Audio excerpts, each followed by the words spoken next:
Mga kababayan, hindi tutol ang Iglesia ni Cristo sa pagpapatupad ng batas. Pero tutol kami sa pagbaluktot sa batas, lalo na kung ang layunin ay para pagtakpan ang katiwalian. Gaya ng alam ng marami, si Senator Dante Marcoleta ay nanguna sa pag-iimbestiga sa isa sa pinakamalaking pandarambong na naganap sa ating kasaysayan. Sinimulan niya ito nang siya pa ang chairman ng Blue Ribbon Committee ng Senado. Subalit, pinalitan ng liderato ng kumiting ito.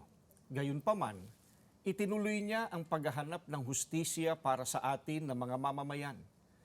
Ang ipinagtataka namin ay kung bakit siya na nagsusulong sa pag-expose ng mga sangkot sa napakalaking pagnanakaw sa Pilipinas ang kakasuhan at ipakukulong sa halip na ang mga na-expose. Ang ikinakaso kay Senator Marcoleta ay plunder na isang non-bailable crime. Sa makatuwid, ipakukulong siya at hindi pwedeng magpiyansa hanggang hindi natatapos ang paglilitis sa kanya. Sa madaling salita ay hindi na niya maitutuloy ang paglalantad o pag-expose sa mga sangkot sa pandarambong na naganap.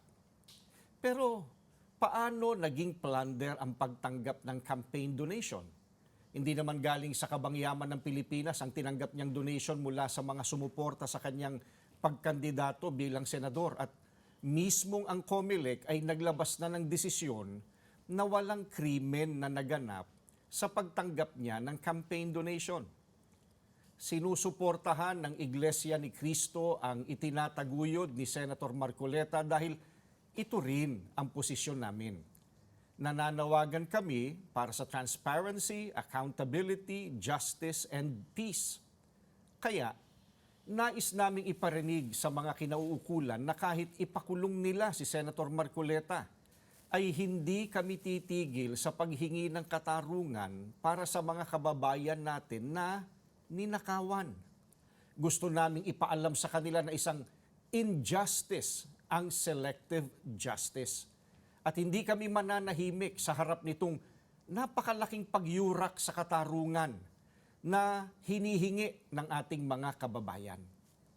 Yan po ang statement ng Iglesia ni Cristo.